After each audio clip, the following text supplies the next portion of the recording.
Claire Bennett had never seen a place so beautiful, yet so cold. She stood alone at the top of the marble staircase, her soft heels quiet against the polished floor. Sunlight poured in through arched windows, catching the dust in the air like glitter, but the warmth didn't reach her skin. She'd been invited here under vague terms, a phone call, a request. An old woman's voice trembling with finality, and now, here she was, waiting. Claire adjusted the sleeve of her ivory blouse and caught her reflection in a gold-framed mirror. Tired eyes. A calm expression practiced over years of quiet disappointment. She smoothed a strand of chestnut hair behind her ear just as the door to the parlor opened. "Claire, dear," came the voice, gentle, familiar. Virginia Whitaker. Still regal despite the fragility of time. She sat in a wide floral armchair by the window, a cashmere shawl wrapped around her shoulders. Her silver hair was neatly pinned. Her eyes, still sharp, still watching, searched Claire's face with something more than affection. She wasn't just glad to see her. She needed her. Claire approached slowly. "You said it was urgent." "It is." Virginia gestured to the chair across from her. "Sit. There's something I must ask of you, and I need you to hear me without interruption." Claire obeyed, hands folded in her lap. The silence lingered until it weighed heavy between them. "I'm dying, Claire." The words were not a shock, but hearing them out loud stole the breath from the room. "My heart's failing. The doctors won't say how long, but I can feel it. I've made peace with that." Virginia's voice stayed steady. "But before I go, there's one thing left undone." Claire's throat tightened. "Virginia, I want you to marry my grandson." The words didn't drop gently. They hit like the sudden hush before a storm. Claire blinked. I'm sorry? Graham needs someone who will ground him," Virginia continued, her tone more like a teacher than a grandmother. "He's not a bad man, but he's hardened. Success has isolated him. I've watched him lose himself to the Whitaker name." Claire looked toward the window, her heart thudding in quiet protest. "Virginia, Graham Whitaker doesn't know me. He barely remembers me from your charity events." "He remembers more than you think," Virginia said, almost wistful. "You were Eli's heart once." At that name, Eli, the air shifted, a name that still floated like a ghost between them. Claire's past, Graham's grief, their silent wound. Claire's voice dropped. "That's exactly why this would never work. He blames me for Eli's death." Virginia's eyes dimmed.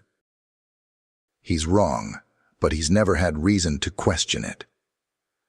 Claire stood, pacing softly toward the fireplace, where a photograph of Graham and Eli stood on the mantel. Two boys in tuxedos, laughing. "You want me to marry a man who thinks I ruined his life?" "I want you to be the one who saves it." Claire turned slowly, unsure whether to laugh or cry. "You've always believed in me, Virginia. But marriage, that's a lifetime. This would be for show." "No."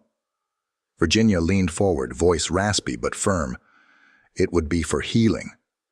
The door creaked. They both turned as Graham Whitaker entered.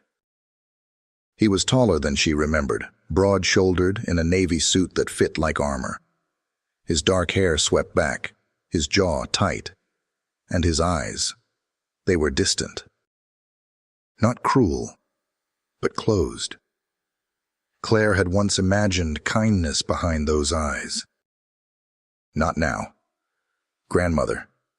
He stopped just inside the room, hands in his pockets. "You asked me to come." Virginia nodded. "I've spoken to Claire."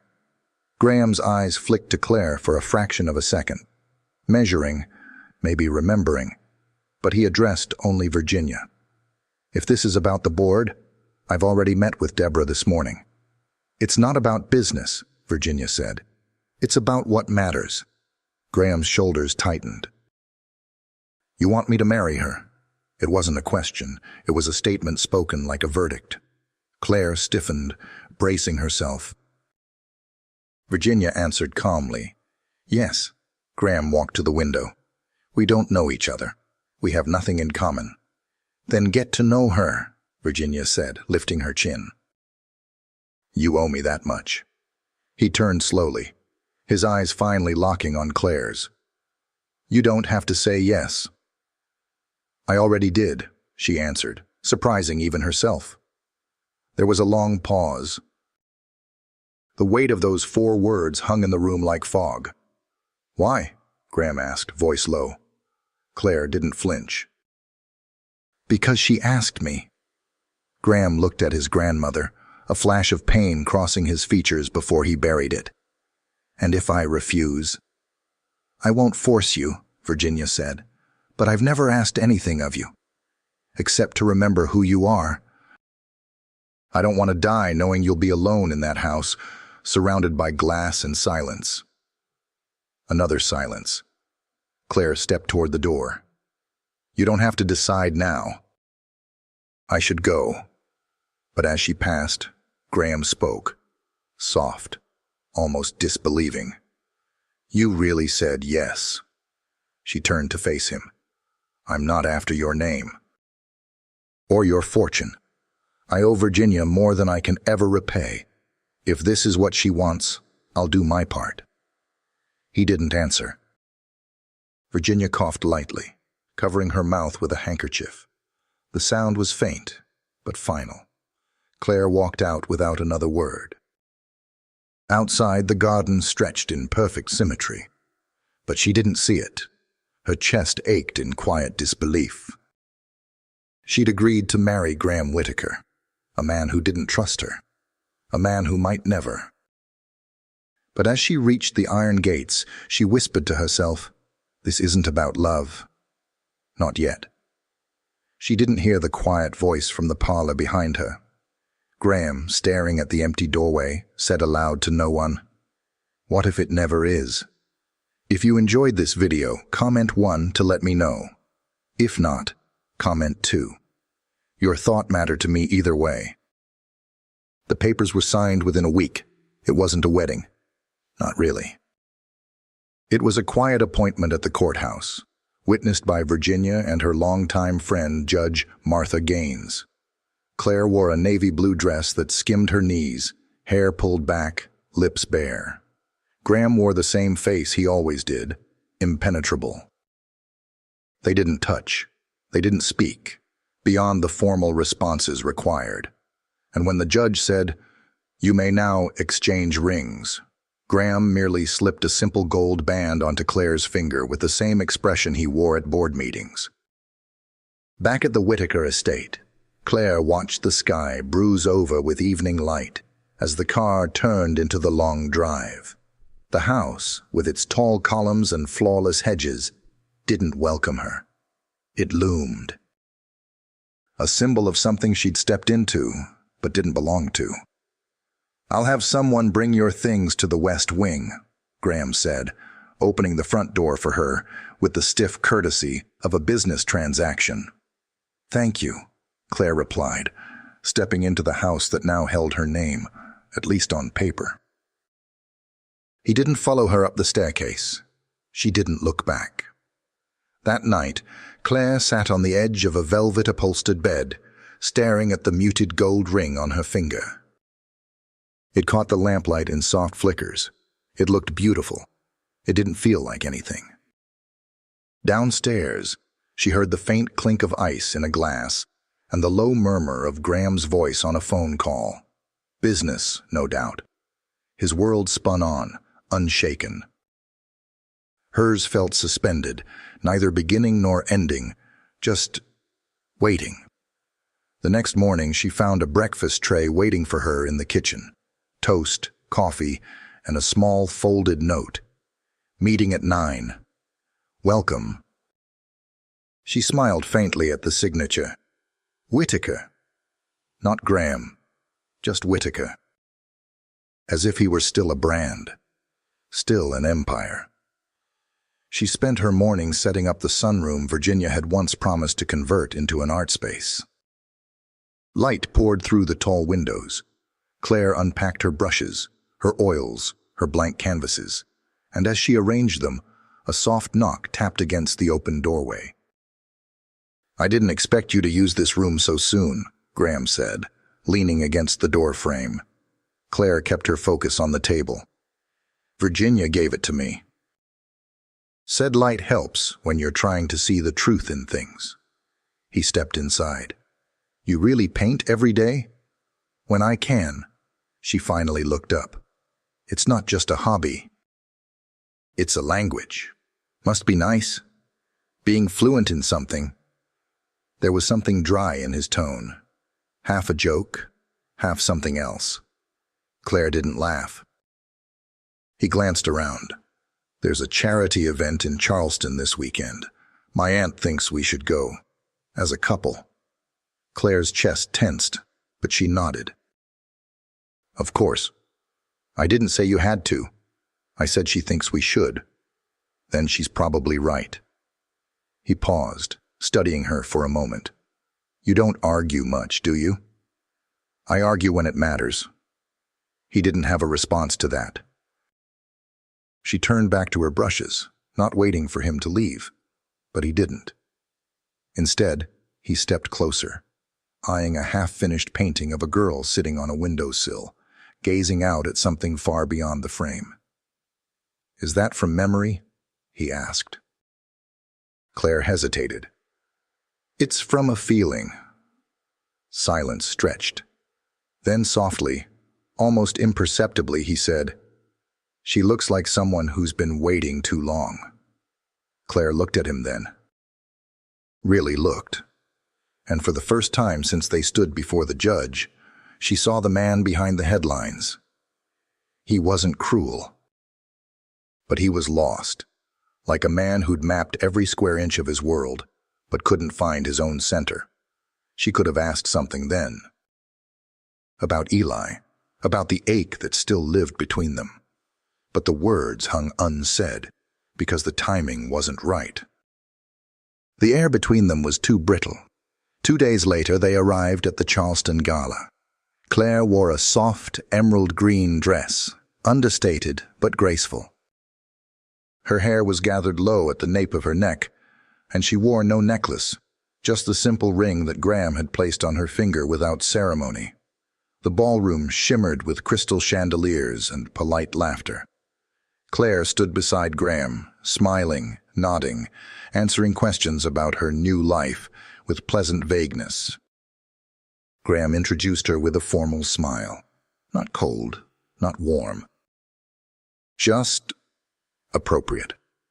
Then came the moment. "Claire Bennett," came a voice behind her. Familiar. Almost too familiar. She turned to find Mark Reynolds, principal of the local school, and someone she'd once painted murals with during summer art programs. Smiling with surprise and something more. Sincerity. "Mark," she breathed, genuinely relieved. "I didn't know you'd be here. I was invited last minute. Can't believe you're a Whitaker now." He glanced toward Graham. "Or maybe I can." Graham extended a hand. "Graham Whitaker." Mark shook it. "Mark Reynolds." "Claire and I did a few school projects together last year. She painted the most incredible sea-themed mural in the kids' reading room." Graham's expression shifted just slightly. "I've never seen it." Claire felt the shift in tone. Not a fight, not a scene, just a moment. A tension drawn tight like a wire between the three of them. Mark laughed gently. "You should. She has a way of leaving color where people usually forget to look." "Claire's full of surprises," Graham said, his voice even. Mark's phone buzzed. "I have to catch the school board chair. But it's good to see you, Claire." His smile lingered a second too long. "Maybe we'll catch up." As he walked away, Claire turned to find Graham watching her.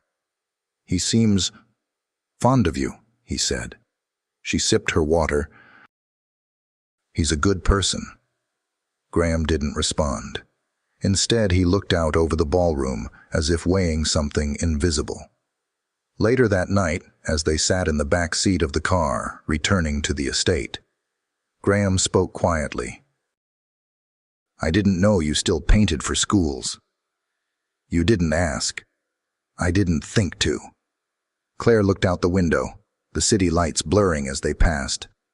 "I never needed you to." He turned toward her, but she didn't meet his gaze. And still, something had changed.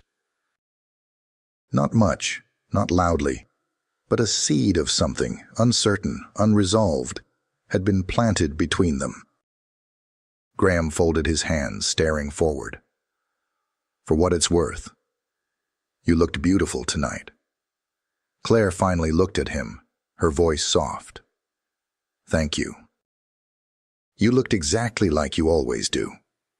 And in the quiet, something unspoken settled into the silence. Something like the beginning of trouble, or maybe the beginning of truth. It rained the day Claire officially moved into the West Wing. Not a storm, just a quiet, steady drizzle that turned the gardens into watercolor and dulled the grandeur of the estate into something softer, more melancholic. The kind of rain that made you reflect on things you hadn't said and roads you didn't take. Claire stood by her window, arms crossed, watching the rivulets snake down the glass. Boxes lined the wall behind her. Books, canvases, a few framed photos from another life. This wasn't home. Not yet, maybe never. A knock at the door pulled her back. "Come in," she said, not turning. Graham stepped inside, pausing when he saw the half-unpacked space. "I thought you might need help settling in." She raised an eyebrow.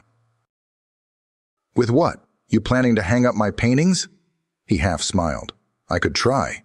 Claire turned, arms still folded. "You don't have to pretend." "I'm not pretending."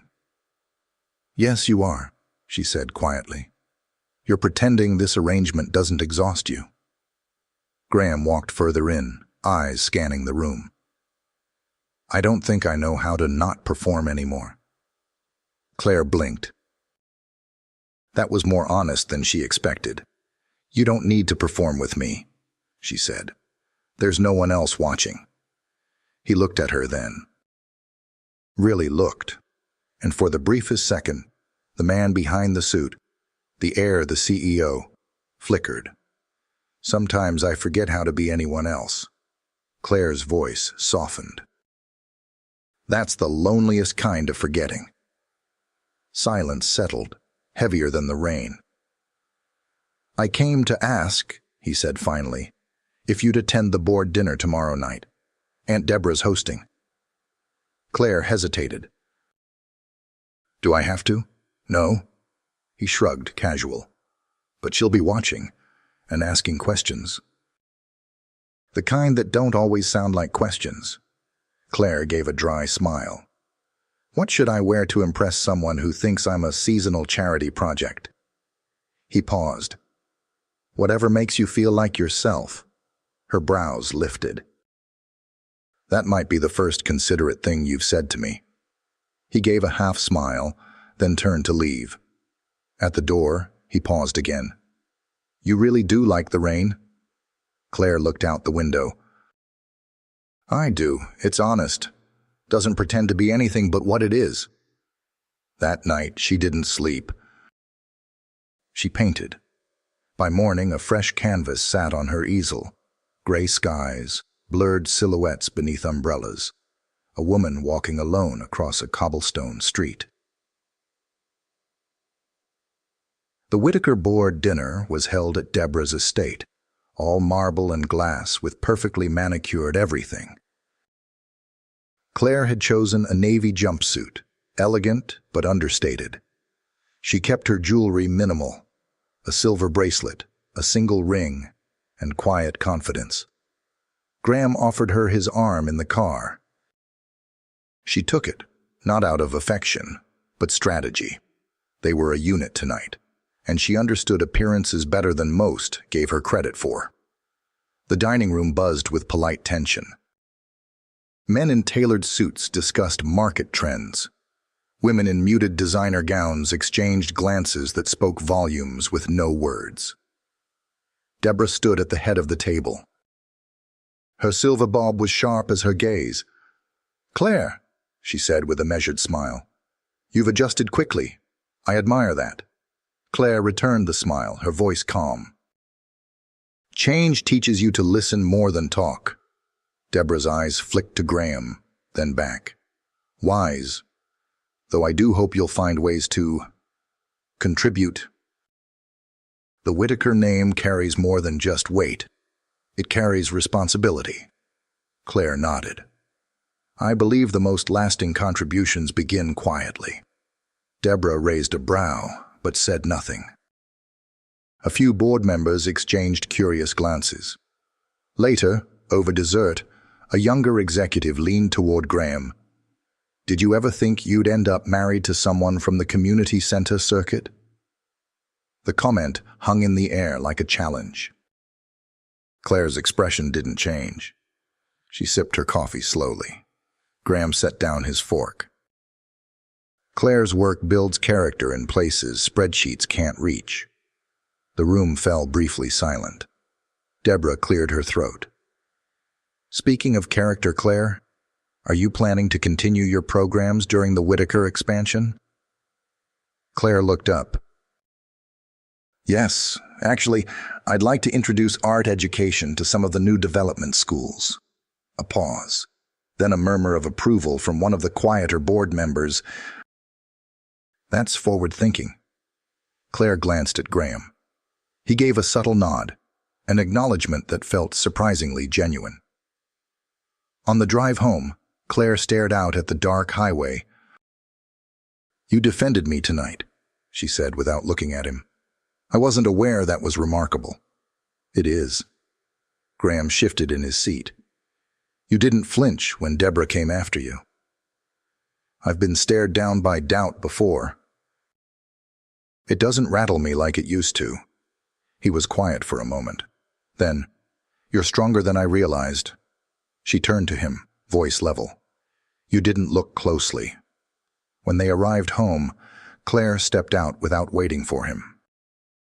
The moonlight caught the curve of her shoulders as she walked up the stairs and disappeared inside. Graham stayed by the car, looking up at the house. He'd always seen her as composed. Polite. Maybe too perfect to be real. But tonight, something had cracked open. He hadn't expected her to fight back with elegance. He hadn't expected to feel anything when she did. And he certainly hadn't expected the sudden, nagging thought that maybe he was the one who'd been hiding. Not behind money or status, but behind fear. The fear that if he let someone in, if he really looked, he'd have to confront what he might have missed all along, and who he might have misjudged. If you enjoyed this video, comment 1 to let me know. If not, comment 2. Your thought mattered to me either way.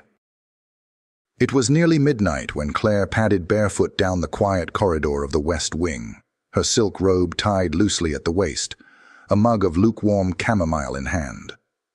The house was silent in the way only great houses could be, echoing with the whispers of history and the soft creak of floors that remembered lives gone by. She wasn't looking for anyone. Just space. Just air. The art room drew her in like it always did. The faint scent of oil paint and cedar wood soothed something inside her. She stood in front of her latest canvas, unfinished strokes catching moonlight through the tall windows. The girl on the canvas was still faceless, sitting under a weeping willow, knees pulled to her chest. Claire reached for a brush, hesitated. The door opened. She turned. Graham stood there in sweatpants and a long-sleeved Henley, sleeves pushed up. No blazer, no tie. For a moment, they just stared at each other. Two people caught in a house too big for silence. "I couldn't sleep," he said. "Neither could I." He stepped inside, careful not to disturb the room's quiet balance. "You always paint this late?" "Only when I feel something I can't explain." He looked at the canvas. "She looks lonely. She's waiting." "For what?" Claire didn't answer. Instead, she turned back to the painting, brush in hand, but made no move to use it. "What about you? Do you ever feel like you're waiting for something you can't name?" Graham leaned against the doorframe. "Most of my life, probably. I just convinced myself I was building something instead." She glanced at him. "And were you?" "I don't know anymore." The silence between them wasn't uncomfortable. It was new, familiar in a way that made her chest tighten. "I wanted to ask you something," he said. She waited. That night, at the charity gala, when you saw Mark, did it make you wish you'd said no to all of this? Claire took a long breath, eyes on the canvas. "It made me wonder what would have happened if I'd made different choices. That's not the same thing as regret." Graham nodded slowly. "He seemed like someone who sees you." "He does," she said quietly. But so did Eli. At the mention of his name, something flickered in Graham's expression. Pain, caution, guilt. "I haven't heard you say his name since—" He stopped himself. Claire set the brush down gently. "It's not a name I throw around. It deserves silence." Graham walked toward the windows, eyes on the gardens drenched in silver light. "I think I spent years trying to rewrite what happened. Like if I made you the villain, the rest wouldn't hurt so much." Claire turned to face him fully, voice barely above a whisper. "You never asked what happened." He didn't turn around. "I didn't want to hear something that would make me feel worse." "But you did feel worse, didn't you?" He nodded. Claire crossed her arms, holding herself. "I never betrayed him. I ended things, because he already had." Graham turned now, slowly, his face stripped of all its armor. "I walked in on him with someone else," she said, each word deliberate. "I didn't scream. I didn't throw anything. I left, and I didn't tell a soul, because I didn't want to taint his memory for everyone who loved him." Graham's lips parted, but nothing came out. Claire stepped forward. "You built a story in your head about me, how I used him, left him, climbed my way into this house. But the truth is, I grieved him in silence, while you hated me in public. He looked like someone standing in the middle of an earthquake, not sure what part of the ground would hold." "I never knew," he finally said. "You never asked." The clock ticked quietly from across the room. "I'm sorry," he said. "Not just for what I believed, for how I acted because of it." Claire blinked, her vision blurring with tears she hadn't expected. She turned away, swallowing hard.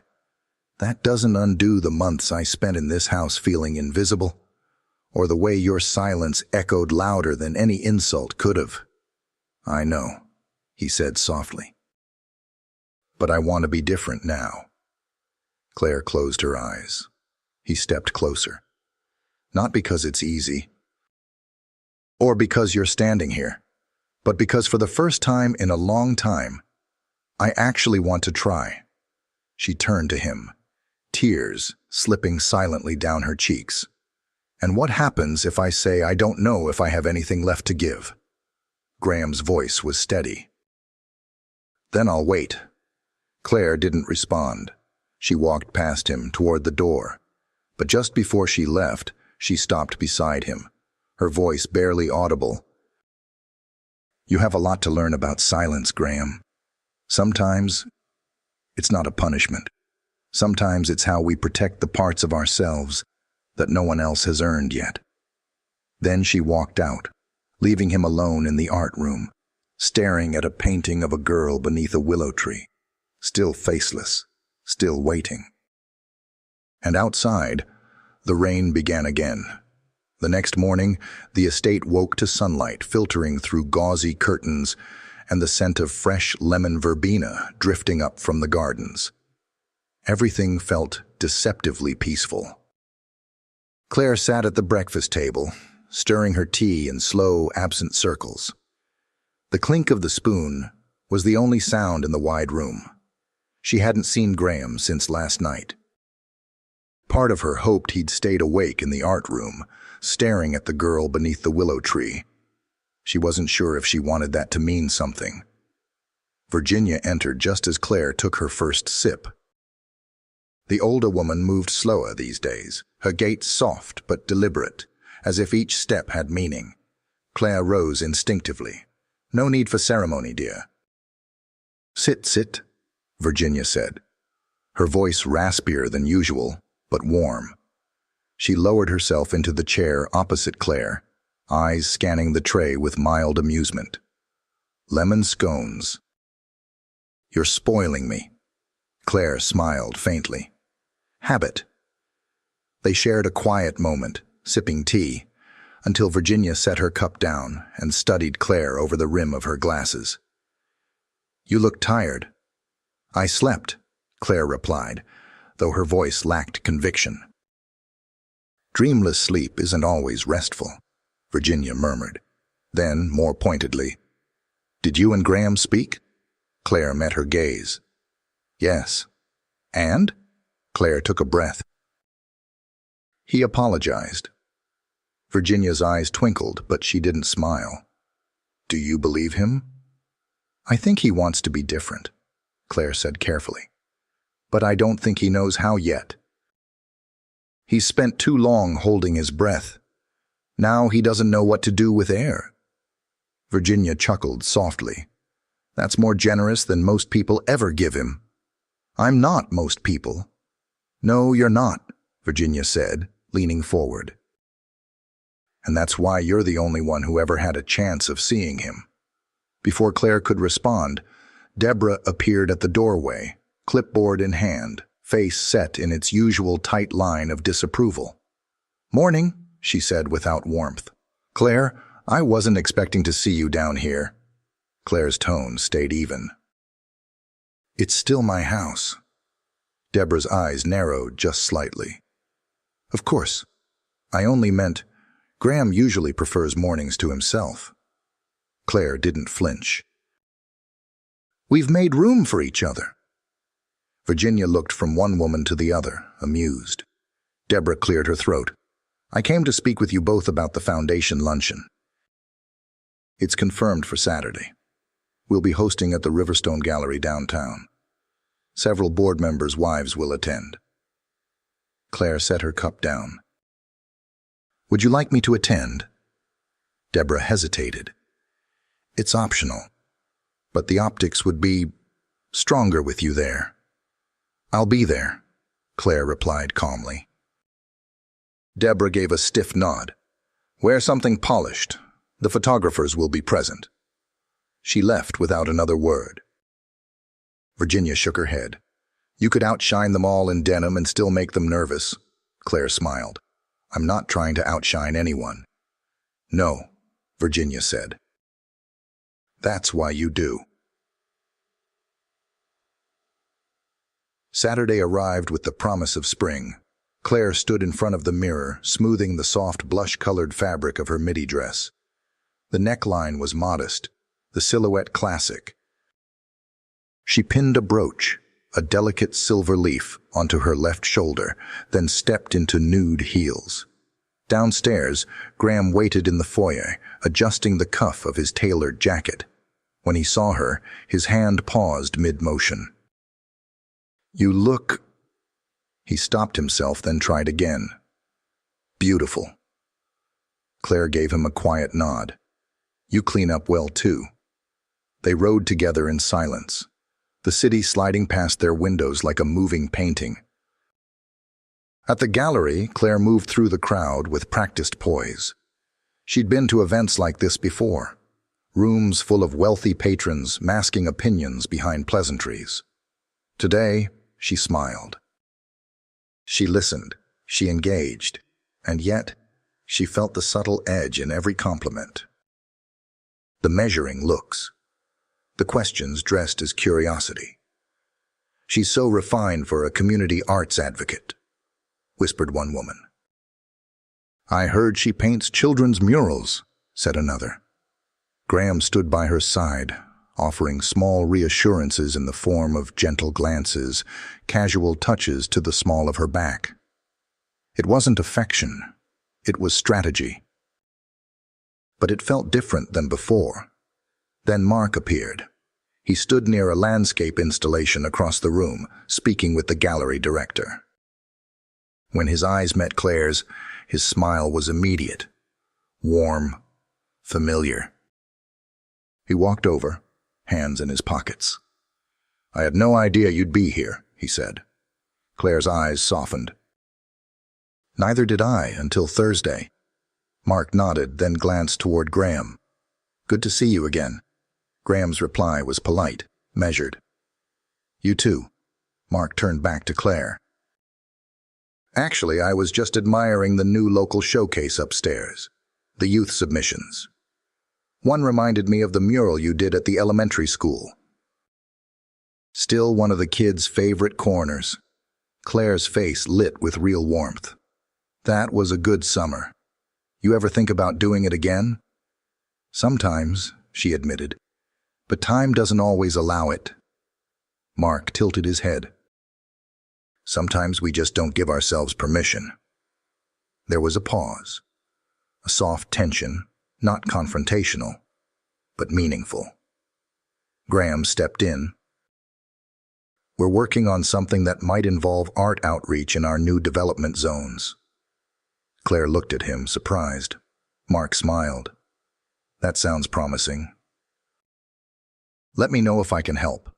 "Of course," Graham said, shaking his hand again. "Thanks for stopping by."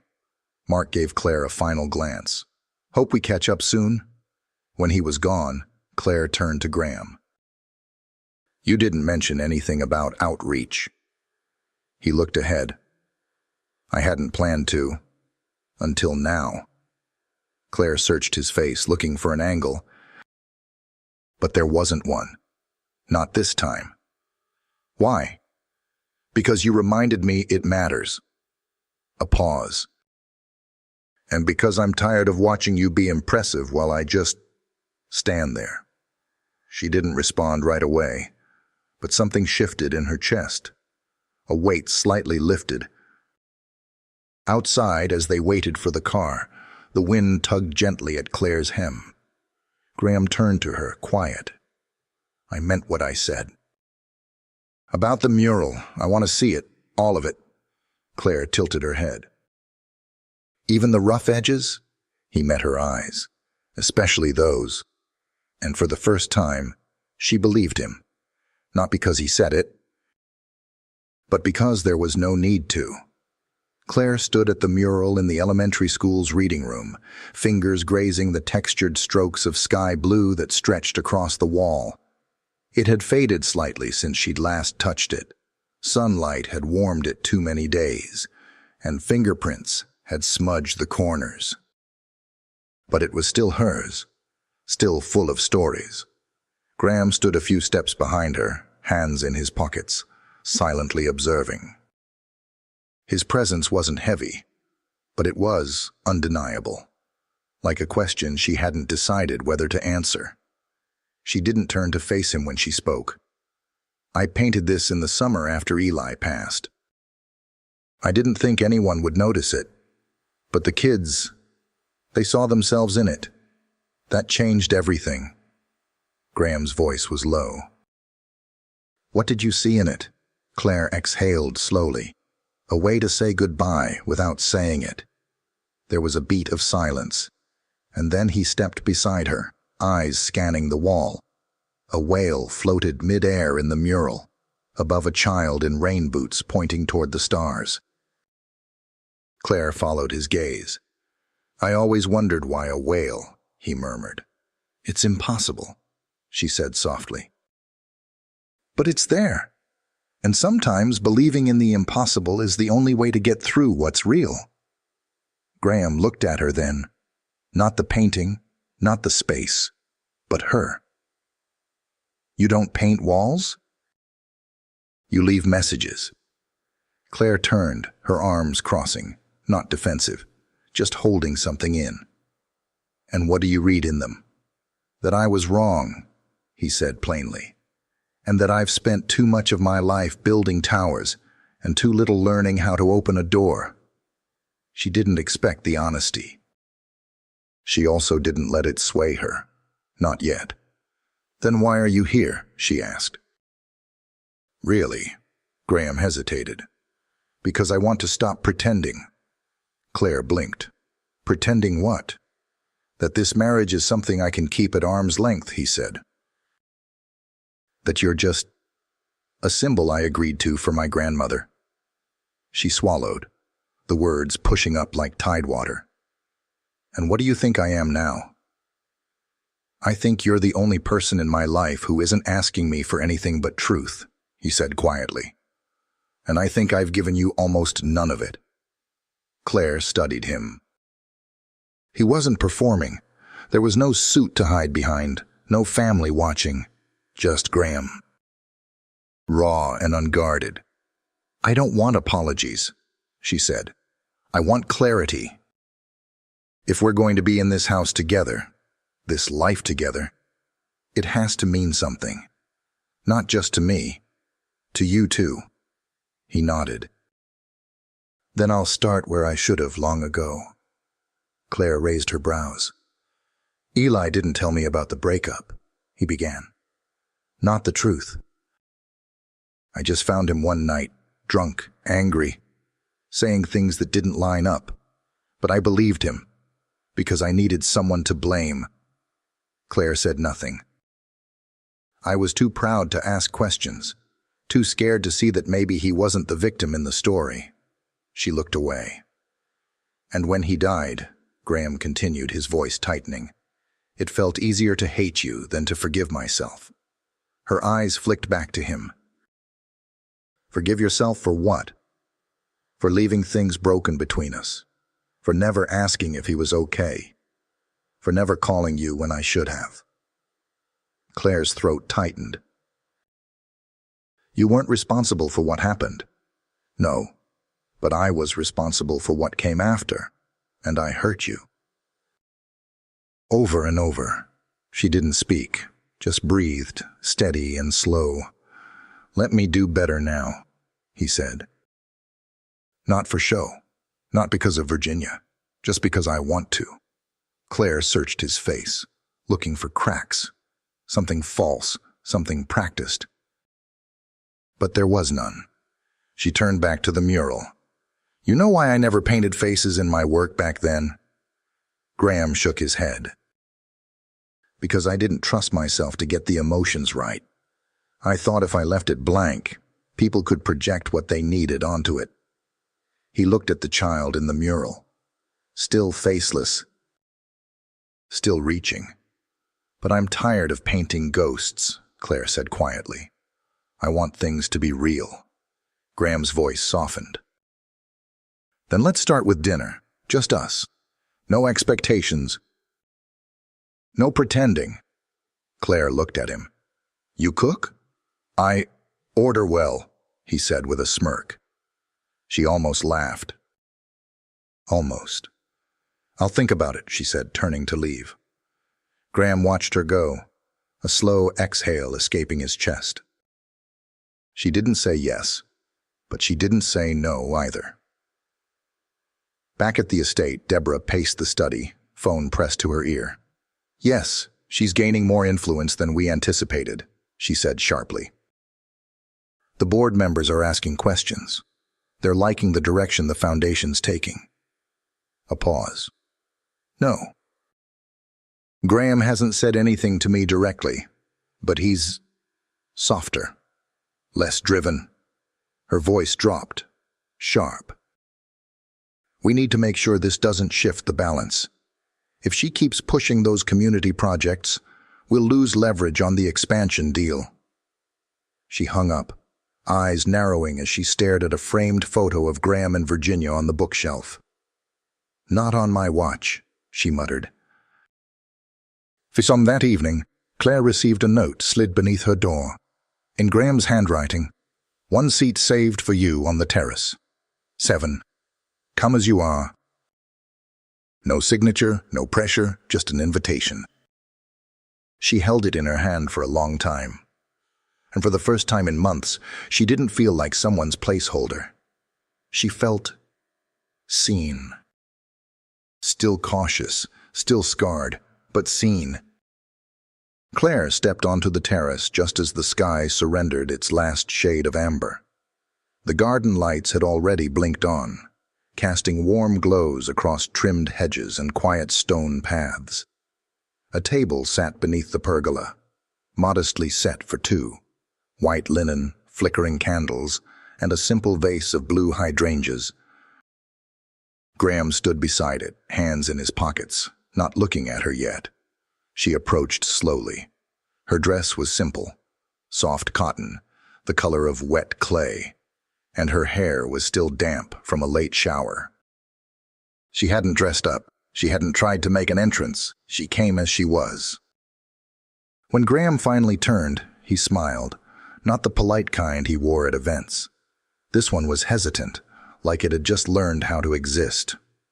"I wasn't sure if you'd come," he said. "I almost didn't," Claire replied. "But I was hungry." He chuckled once. "Well, I can't cook, but I did steal a recipe from Virginia's old housekeeper." She raised an eyebrow. "You cooked?" "Let's say I followed directions closely and didn't burn anything." She took her seat. The scent of roasted vegetables and rosemary chicken floated gently between them. Graham poured them each a glass of sparkling water and sat. For a while, they ate in silence. Not the strained kind they used to share, but something easier. Two people unused to peace but learning to accept it anyway. "I used to sit out here as a kid," Graham said. "Before the pressure started. Before the title of CEO was even a shadow." Claire looked out into the garden, where the leaves rustled with the breeze. "What did it feel like then?" "Safe," he said. "Like the world could wait." She nodded slowly. "I stopped waiting a long time ago." He turned toward her. "Why?" "Because waiting assumes something's coming." "I decided to build a life with what I had, not what might arrive." His gaze lingered. "You built it well." Claire set her fork down. "You say nice things now." "I mean them." "That's the part I'm still adjusting to." He leaned back, watching the flame of the candle flicker. "I can't undo everything I've done, or failed to do, but I can choose differently now." Claire hesitated. "And if I'm not ready to believe that yet?" "I'll keep showing up," he said. "Until I'm not a stranger to the version of myself that you deserve." She looked at him for a long moment. Then, without speaking, she picked up her glass and held it slightly in his direction. He mirrored her, gently tapping his glass to hers. No toast, no performance, just acknowledgement. After dinner, they didn't go inside. They sat on the cushioned bench beneath the pergola. Claire pulled her legs up beneath her. Graham loosened the collar of his shirt, and for the first time, they spoke like two people, without roles. They talked about childhood, about how Claire used to sneak paint from her grandmother's attic, and how Graham had once run away for 3 hours, hiding in the vineyard behind the estate because he didn't want to go to his first formal dinner.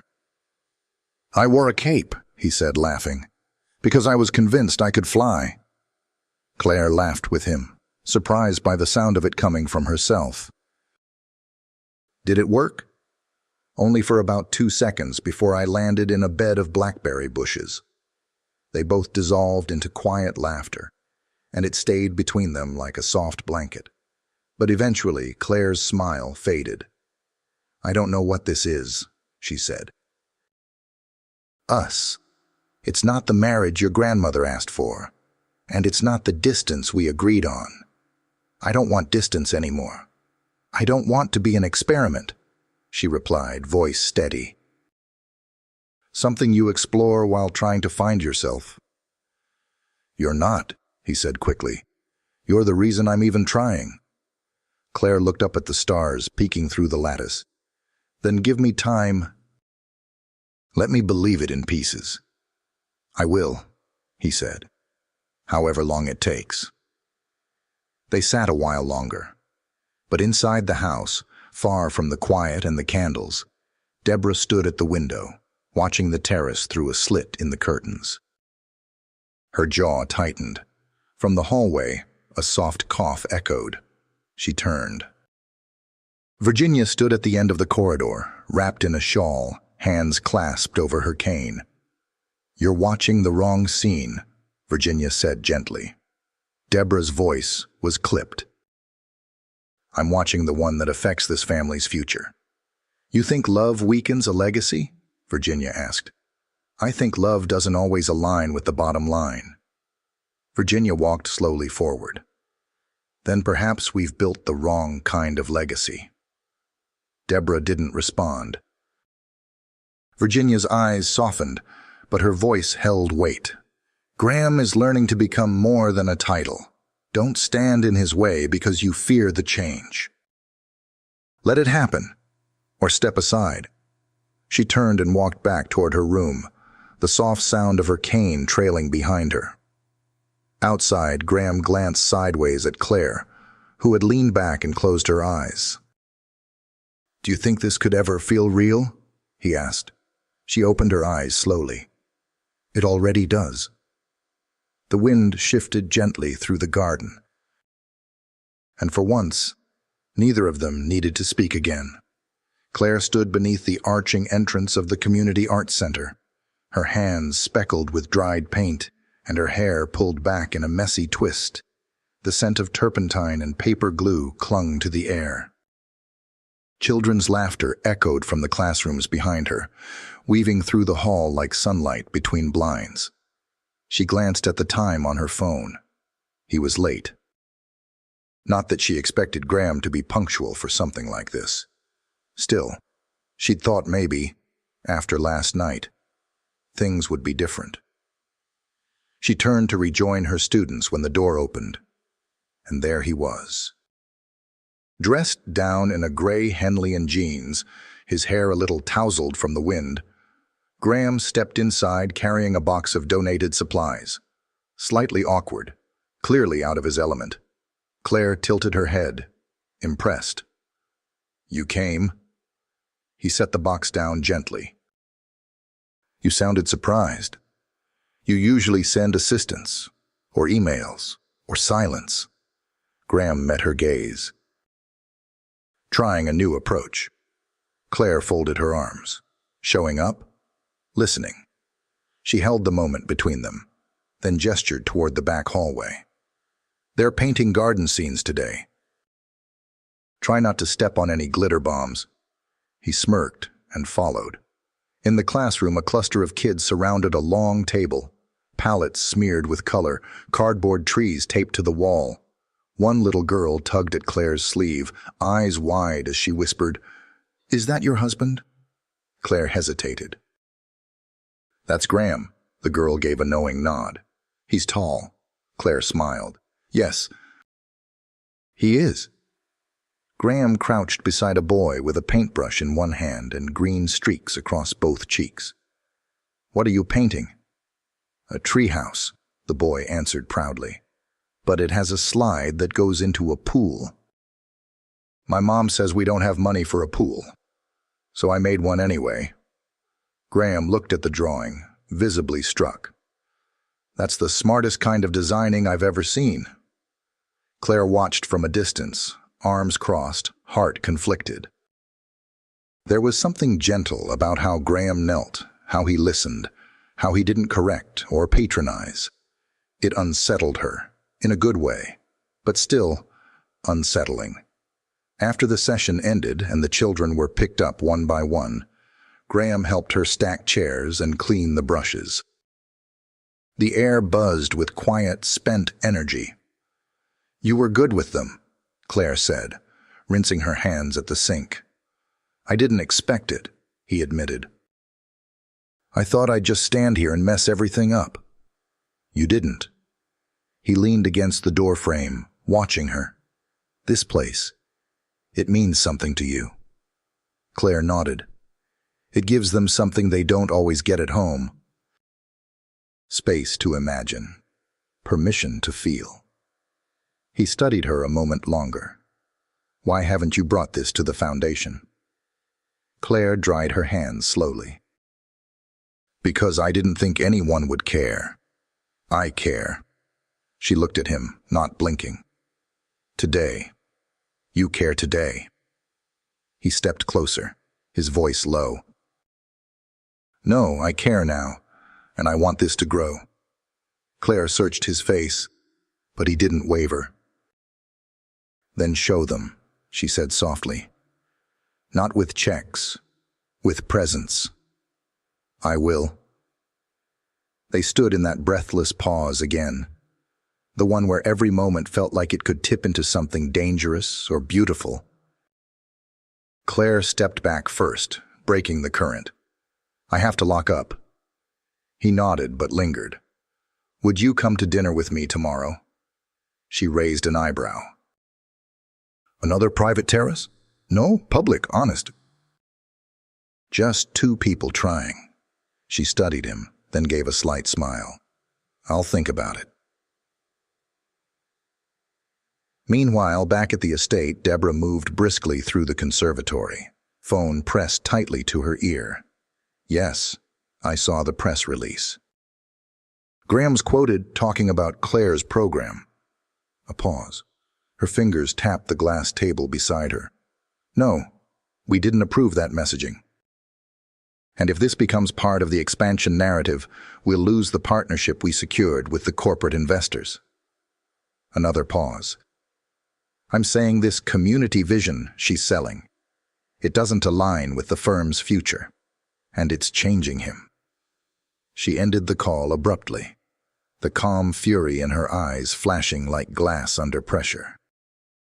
Deborah turned as Virginia entered quietly, her cane tapping softly against the floor.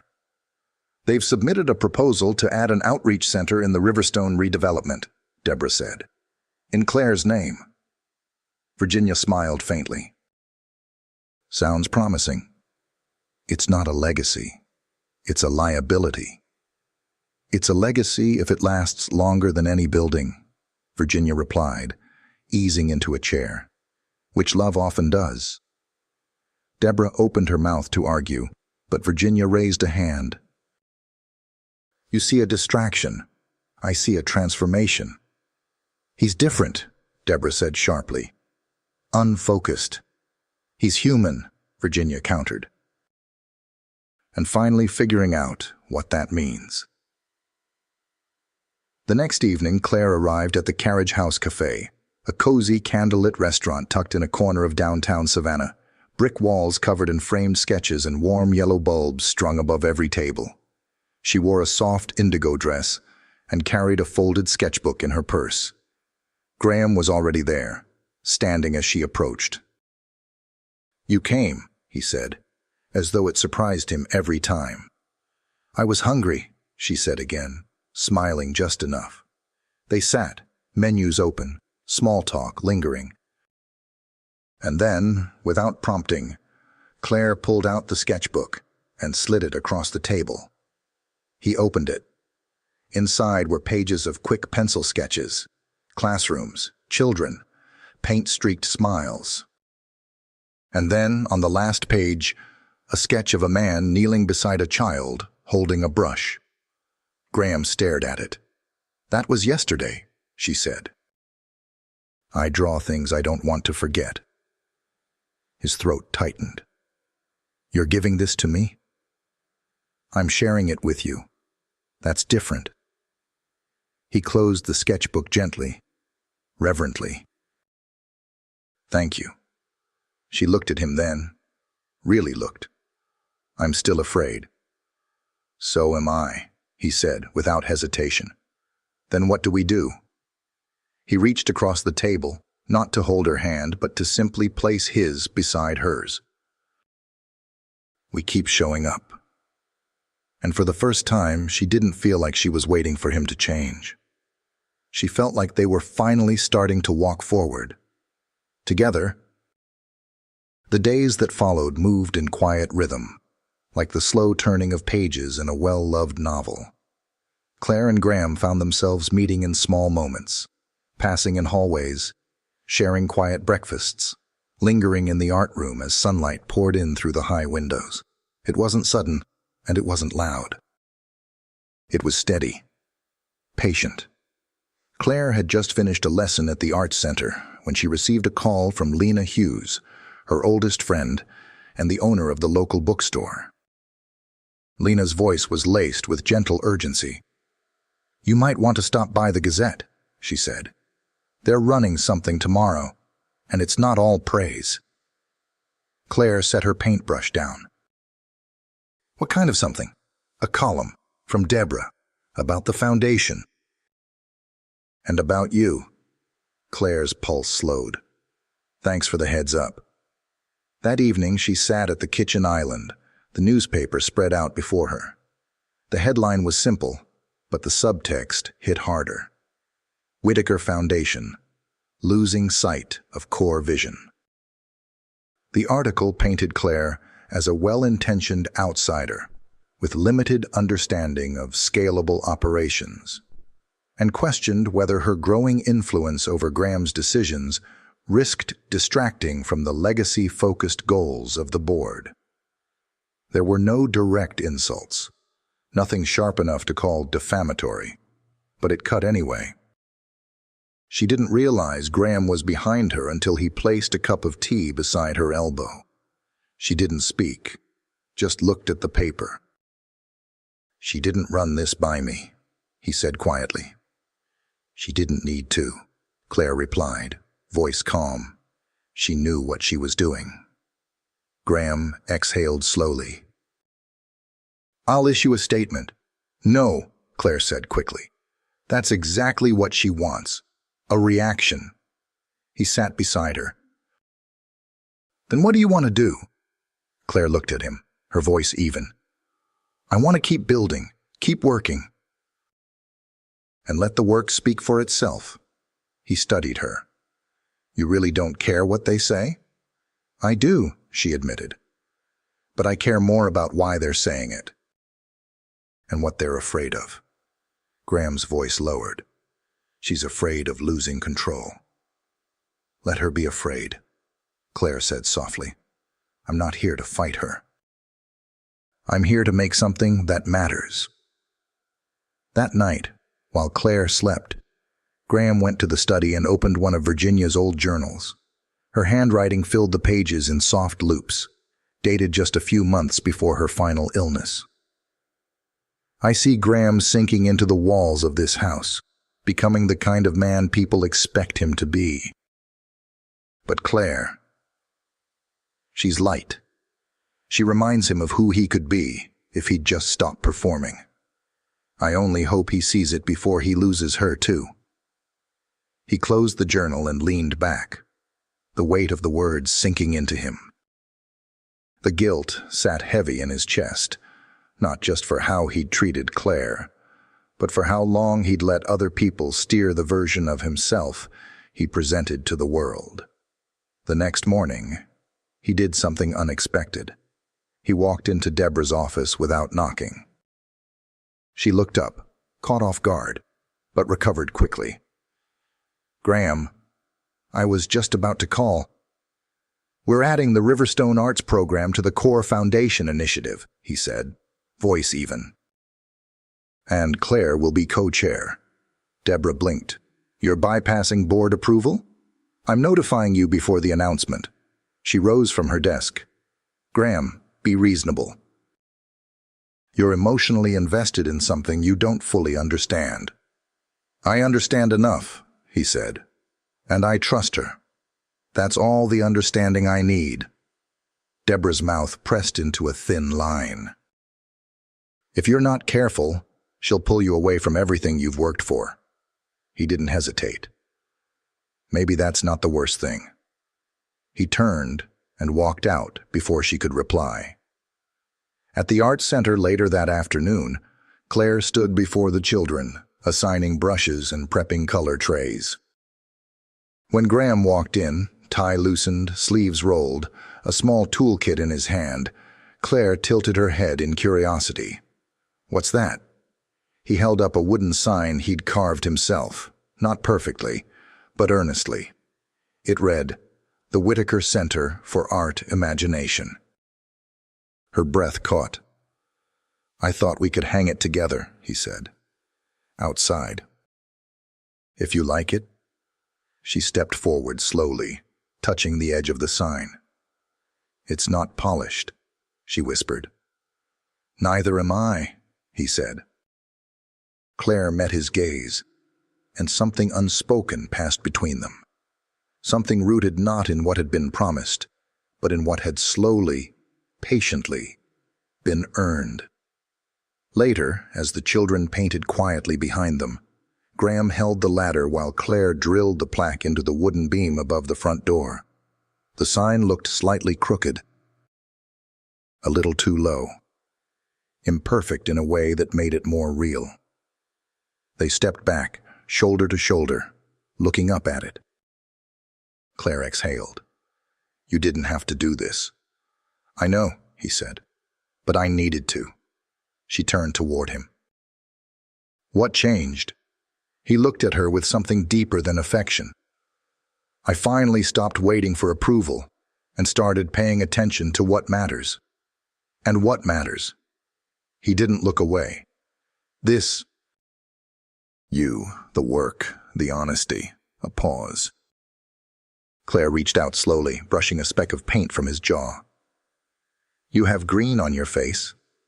He smiled. "It suits me." "No," she murmured, her voice warm, full. "But this does."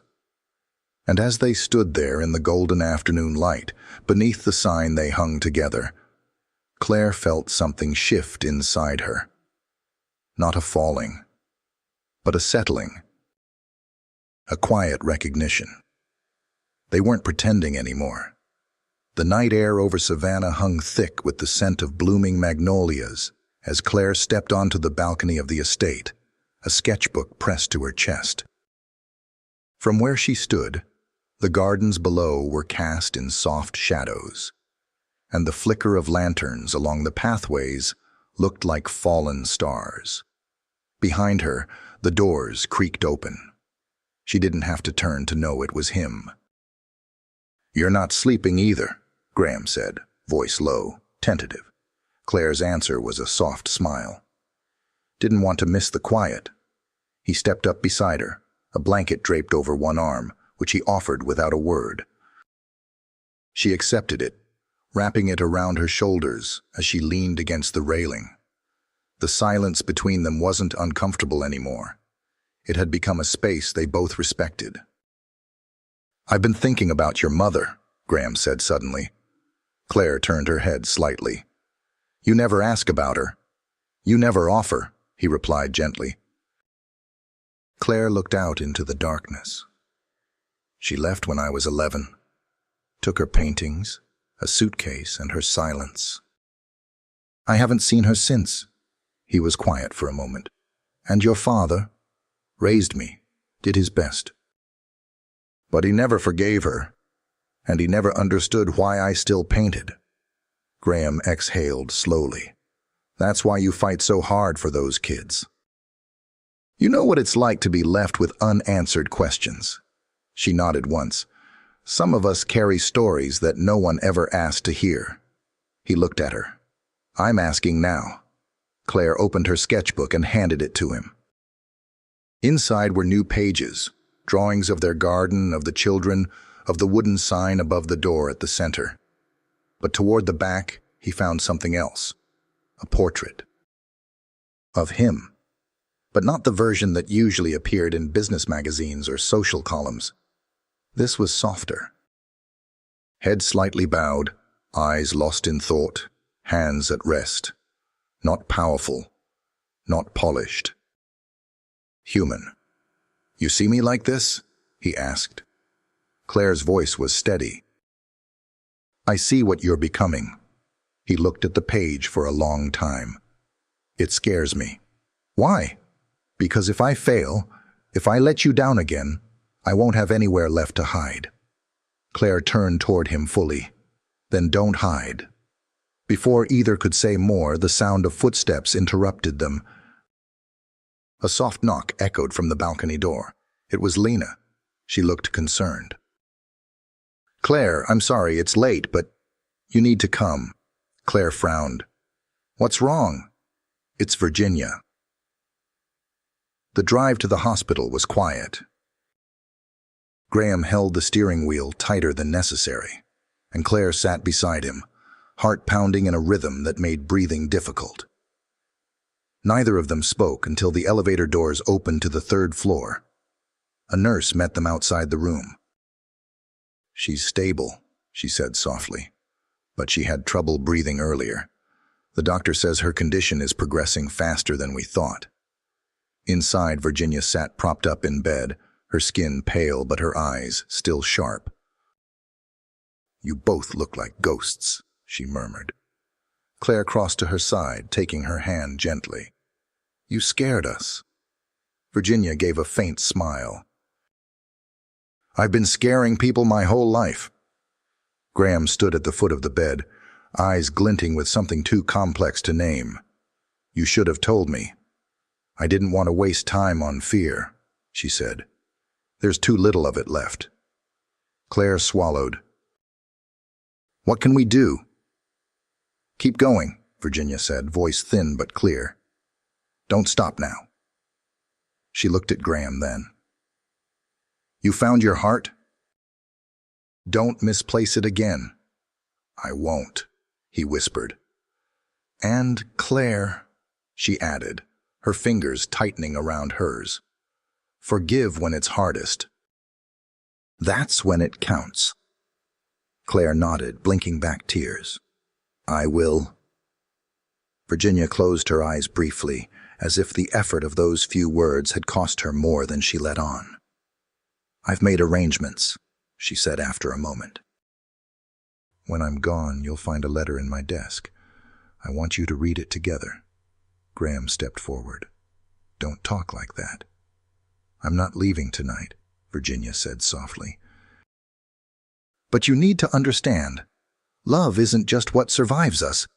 It's what shapes what we leave behind. She squeezed Claire's hand once more, then let go, her breaths growing deeper, more settled. A nurse entered quietly to adjust her monitor, and Claire stepped back, suddenly overwhelmed. She moved to the hallway, pressing her palms against the cool wall. Graham joined her a moment later. You okay? No, she said honestly. But I will be. He didn't reach for her, just stood beside her, the space between them filled with a quiet understanding. I never thanked you, she said after a while. For what? For changing, for choosing something real over something easy. He looked at her then, eyes steady. I didn't do it for gratitude. Then why? He paused. Because the life I was living before, it didn't feel like mine. You made me see that. You didn't push. You just stood still, and I had to come find you. Claire turned to him. And now? I'm not leaving, he said. Not again. She reached for his hand, slowly, letting her fingers find his. They stayed like that for a long time, quiet, uncertain, but no longer afraid. Outside the hospital window, dawn was beginning to creep across the horizon. And for the first time in years, Claire felt like she wasn't bracing for impact. She was beginning to trust the light. Rain fell soft and steady across the town, turning Savannah's cobblestone streets into mirrors. Inside the Whitaker estate, the house felt unusually still. No staff, no board meetings. Just the quiet hush that settles when life asks you to pay attention. Claire sat at Virginia's desk in the upstairs study, her fingertips resting on the edge of a sealed ivory envelope. Her name was written across the front in Virginia's delicate handwriting. She hadn't opened it yet. Behind her, Graham stood by the window, watching the rain, hands clasped tightly behind his back. Neither had spoken since they'd arrived home from the hospital. It wasn't grief, not yet. Virginia was still holding on. But something had shifted, an unspoken sense of finality hanging in the air, like the storm clouds above. Claire exhaled and opened the envelope slowly. Inside was a letter, folded neatly. She read it aloud, her voice quiet, steady. Claire, if you're reading this, I've moved on from this world, and you are still standing exactly where you were always meant to be. I chose you not because of convenience or charity, but because I saw something in you years ago that this family had long forgotten. Grace in stillness, strength in silence, and the ability to love without expecting applause. Claire's throat tightened. Graham doesn't need saving. He needs remembering. He needs someone who can hold space for his unbecoming, so he can rebuild himself honestly. And you, dear girl, are the only person I trust to do it without breaking in the process. Graham stepped closer, but Claire kept reading. You gave up your comfort to honor my wish, and I want you to know, I never wanted your sacrifice. I wanted your truth. Whatever that truth becomes, promise me this. Don't stay out of obligation. Stay because your soul says yes. A tear slid down Claire's cheek. And Graham, if you're there, I know you're listening. Let her go if you can't give her the kind of love that grows. But if you can, if you've grown enough to stop guarding the wrong parts of yourself, then fight for her. Not with words, with consistency, with quiet. Claire folded the letter slowly, resting it in her lap.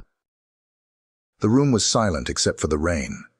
Graham sat across from her, elbows on his knees, his voice barely audible. She knew us better than we knew ourselves. Claire nodded, eyes glassy. She saw through the noise. He looked at her for a long moment. What does your soul say? Claire held his gaze. It says I'm still listening. 2 days passed. Virginia's condition stabilized, but her voice had grown faint, her eyes dimmer. Still, she smiled when they visited, squeezing Claire's hand with what little strength remained. That afternoon, the Riverstone Center held its first official community open house. Claire arrived early, nerves bundled beneath her ribcage like birds fluttering for release. Children ran down the painted hallways. Volunteers arranged cupcakes and juice in the multi-use room.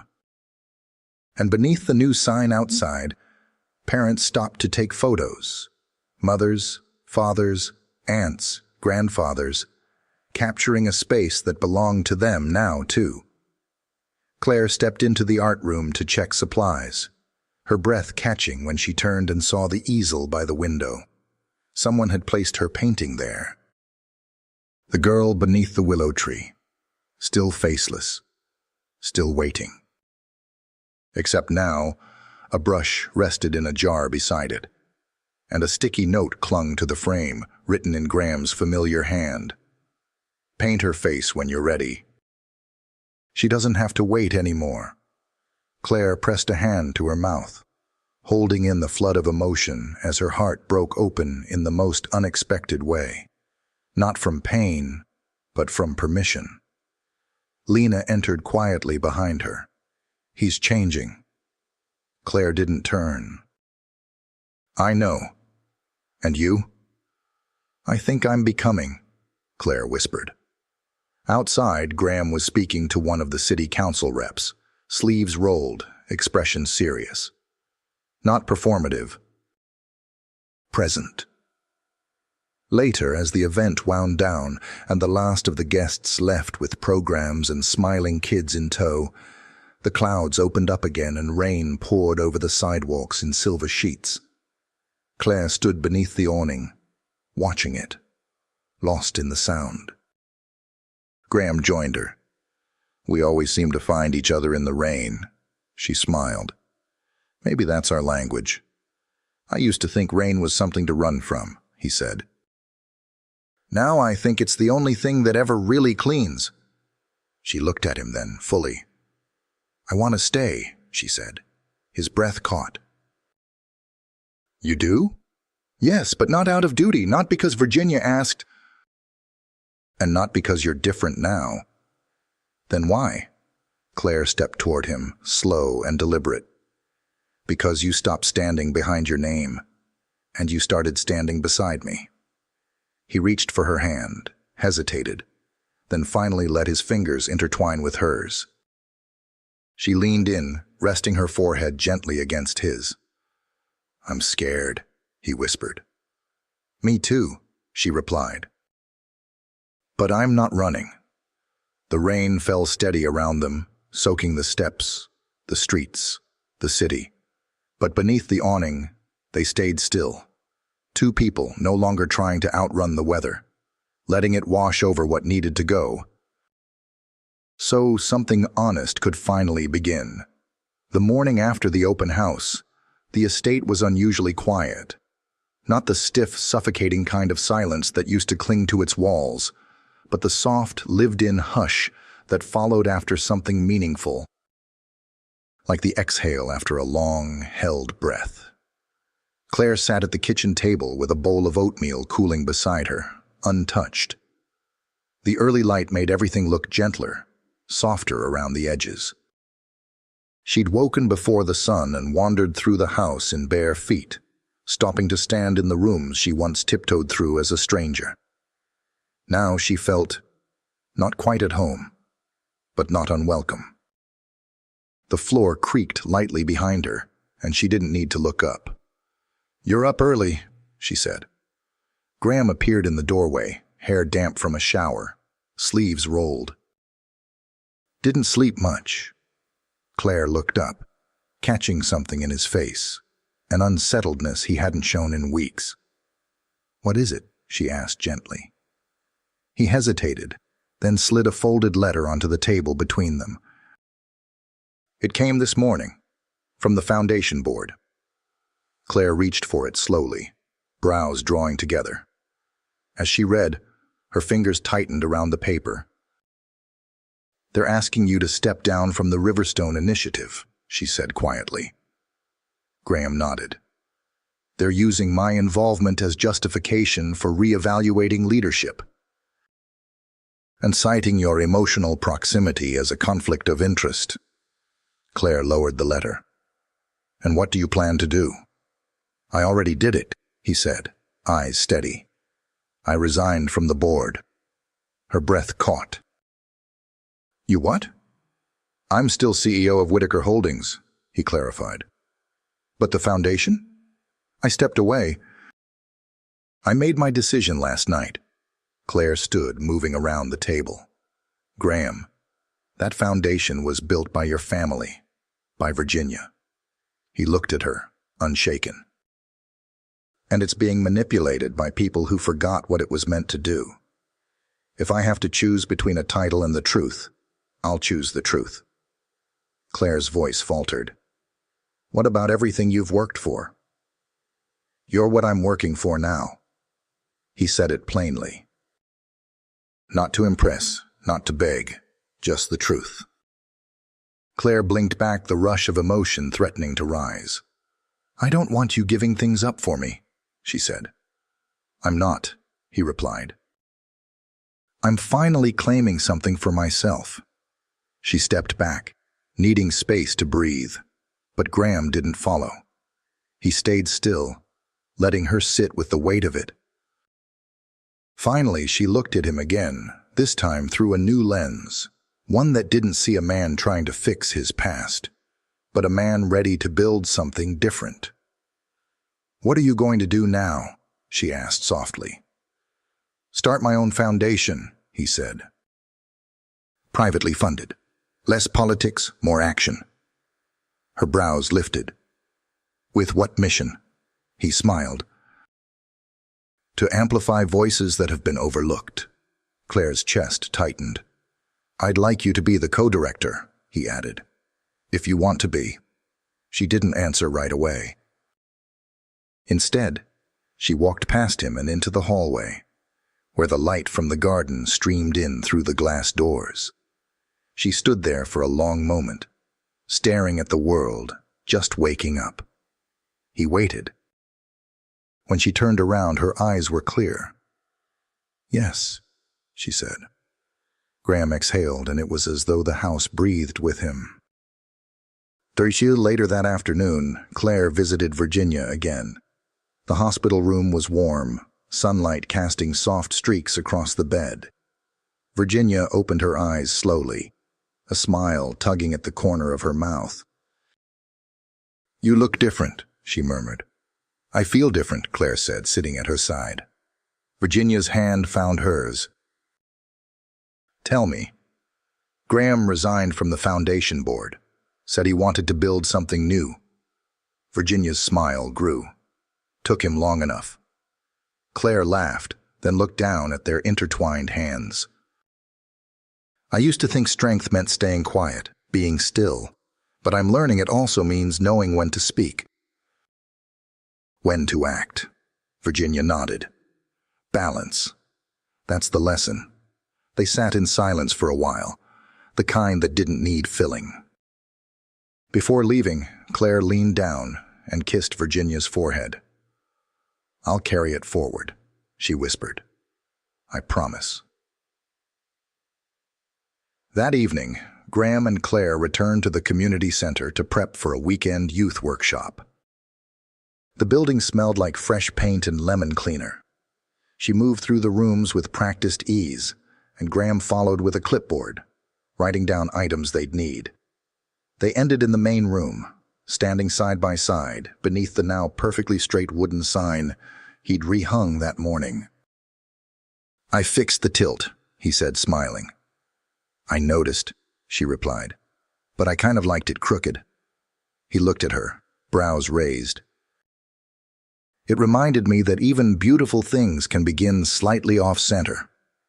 Graham leaned against the doorframe, watching her.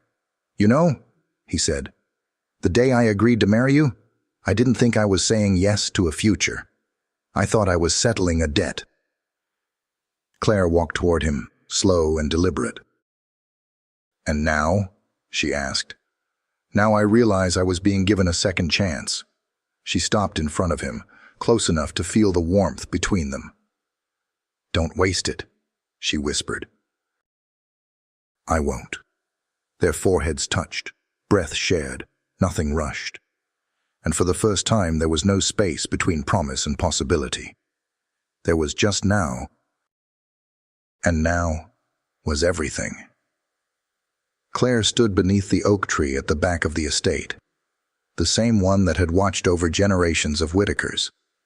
The sky was a soft watercolor of late afternoon light, and the breeze carried the first whispers of spring.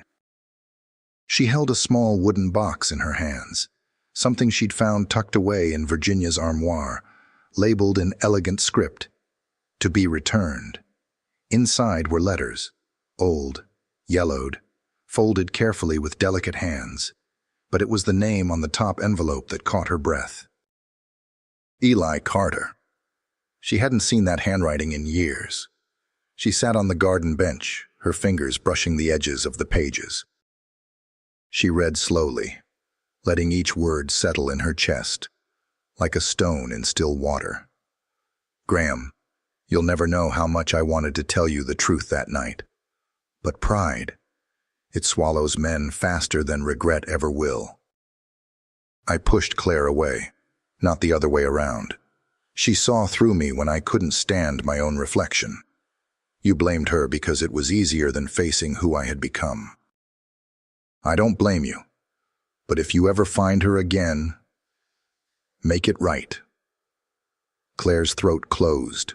She folded the letter gently, and sat in silence, the ache of the past curling into something bittersweet.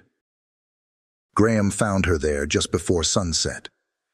"I've been looking everywhere," he said, slowing when he saw her face. "You okay?" She nodded slowly. "I found something Virginia kept. Letters from Eli." Graham lowered himself beside her on the bench, careful not to speak too soon. She handed him the top letter. He read in silence, his jaw tightening as he moved through each word. When he finally folded it and set it beside him, his hands were still.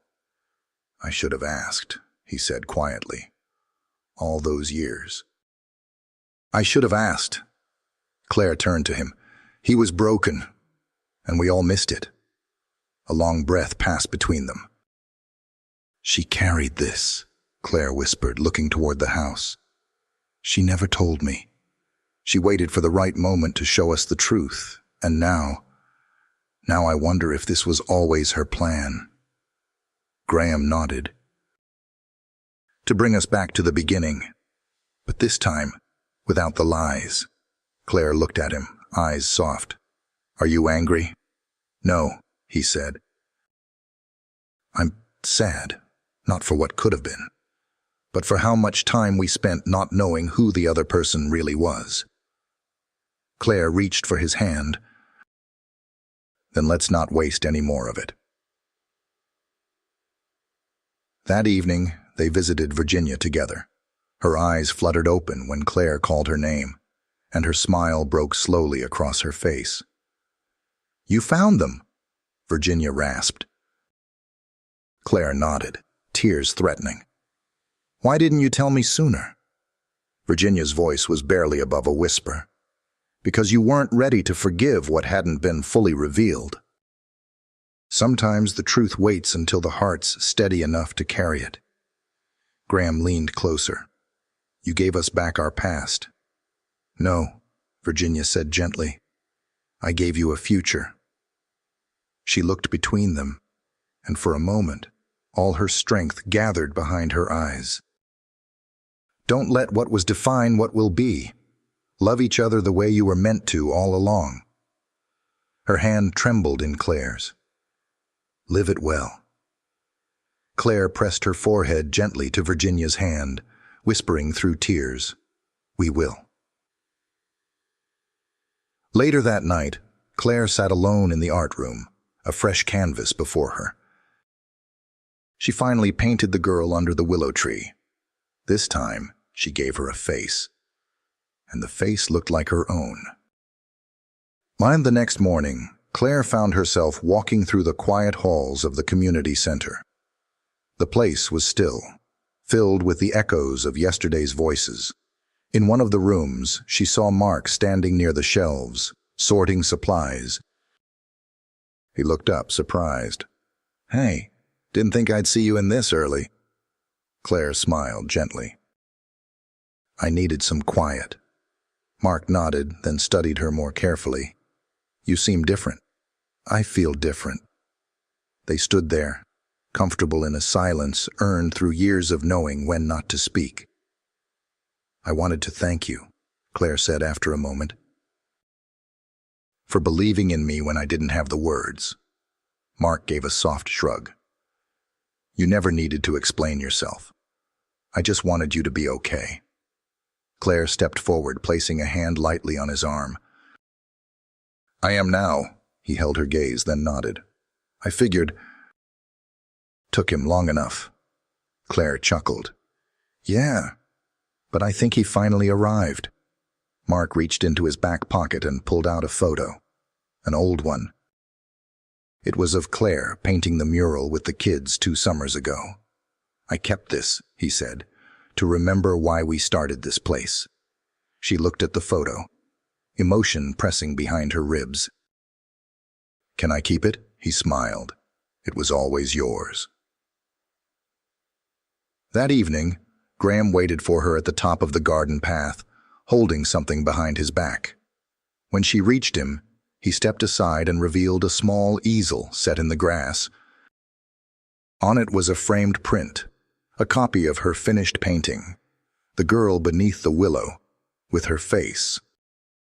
And above her, carved into a wooden plaque, "She waits no more."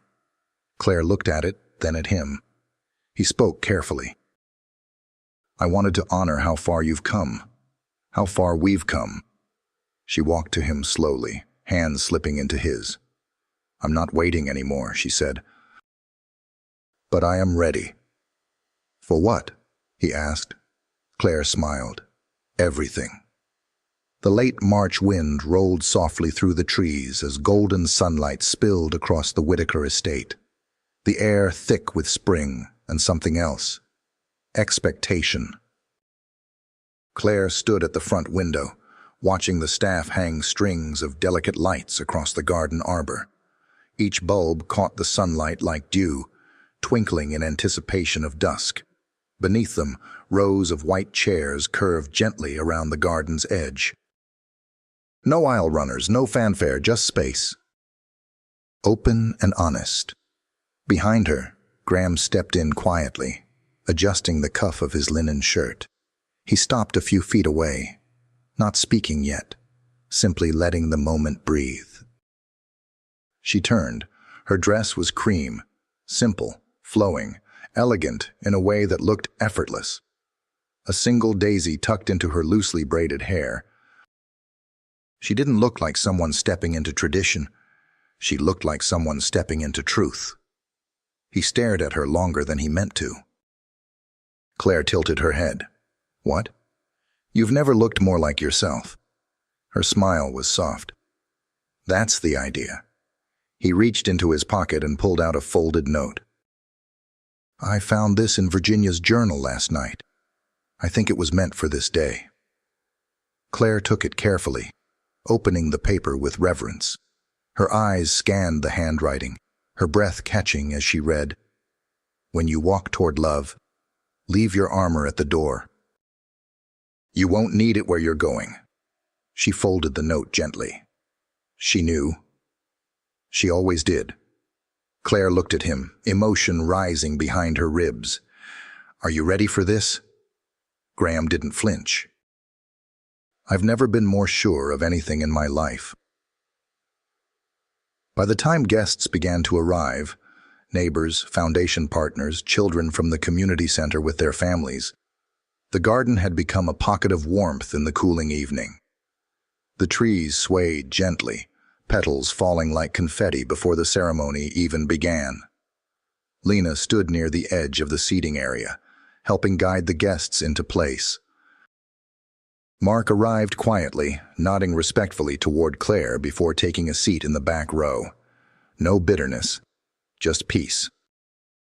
As the music began, nothing grand, just a soft acoustic guitar. Claire stepped forward, holding a small bouquet of wildflowers picked from the estate's own garden. She walked slowly, alone, not given away. Not claimed, just arriving, by choice. Graham waited beneath the arbor, his eyes never leaving hers. When she reached him, neither of them looked away. The officiant spoke, but the words blurred, gentle and unobtrusive, as if the real vows were written between their glances and quiet exhales. Then it was Claire's turn. She took a breath. "I didn't come here expecting love. I came because someone I respected asked me to show up. But along the way, you stopped being a reason I stayed and started being a reason I belonged. You let go of everything that kept you guarded, and I saw the man I could build something with. Not perfect, not polished, but present and real. That's all I've ever needed." Graham's jaw flexed slightly, holding back the emotion threatening to break his voice. "My turn?" he asked. Claire nodded, tearful, smiling. "I said yes to you for the wrong reasons," he began. "And then you showed me what it meant to stay for the right ones. You didn't try to fix me. You stood beside me while I unraveled and figured it out. You loved quietly, fiercely, without requirement, without pride. And you gave me space to find myself, Not as a Whitaker, not as a CEO, but as your partner. Claire blinked, holding back tears. I promise to keep showing up, he finished. In the big ways, in the small silences, always. The officiant smiled, stepping forward. With the vows exchanged and the promise made, I now pronounce. Before the words could finish, Claire leaned forward and kissed Graham gently. Not rushed, not performative, just right. The guests clapped, children giggled, and above them the lights flicked on. Later that evening, as the sky turned violet and candles flickered across the long banquet table, Claire wandered into the art room alone. It hadn't changed. The same paint-smudged floors, the same canvases stacked in the corner. She ran her fingers along the edge of the easel, now empty. "Thought I might find you here," Graham said behind her. She turned. "Needed a breath," she said. He walked in slowly, unbuttoning the top of his collar. "I figured." Claire looked around. "This is where everything shifted for me, where I started choosing to stay." He stepped beside her. "This is where I realized I didn't want to go another day without earning that choice." She touched the windowsill, lost in thought. Then, from his back pocket, Graham pulled out a small wooden box. "For you," he said. Inside was a delicate necklace, a silver pendant carved into the shape of a paintbrush, barely an inch long. Claire stared at it, overcome. "I wanted you to have something that reminds you. You create more than art. You create belonging." She looked up at him, blinking fast. "Graham." "No speeches," he said, smiling. "Just thank you." She leaned into him, resting her head on his chest. The steady rhythm of his heartbeat calmed the tide inside her. And when they finally stepped back out into the garden, hand in hand, dusk all around them, the world didn't feel new. It felt earned. The spring morning was quiet but not empty. It was the kind of quiet that hummed with meaning, thick with memory, shaped by time. Claire stood just outside the newly completed Riverstone Center Annex, a modest, sun-washed building connected to the main wing by a blooming garden walkway. The engraved bronze plaque beside the door caught the light just right. The Virginia Whitaker Arts Learning Annex, built on the belief that second chances create first beginnings. She ran her fingers lightly over the lettering. Behind her, the sound of children laughing and paintbrushes tapping filled the air like music. Today marked the one-year anniversary of the Foundation's relaunch and the grand opening of the annex. Families were arriving with wide eyes and camera phones, volunteers guiding them through hallways lined with student artwork. Claire had spent the last 3 months pouring herself into the curation, framing each piece, labeling each name by hand. She heard his voice before she saw him. "Tell me there's at least one cupcake left." She turned. Graham walked toward her holding 2 coffees, wearing a navy button-down, sleeves rolled, hair wind-tossed. He looked less like the CEO of anything and more like the man who finally knew what mattered. Claire smiled. "You missed the cupcakes, but I saved you a chair." He handed her the coffee and stood beside her in silence for a moment, both of them looking out at what they had built, side by side. Not for credit, not for applause, but for something deeper. "They're talking about taking this statewide," Graham said. "Partnership inquiries, donor offers. It's growing faster than we imagined." Claire sipped her coffee, letting the words settle. "You okay with that?" "I am," he said. "But only if we keep doing it our way. The slow, intentional way." She turned to him. "We don't owe the world anything loud." "Exactly." Inside the center, applause erupted from one of the classrooms.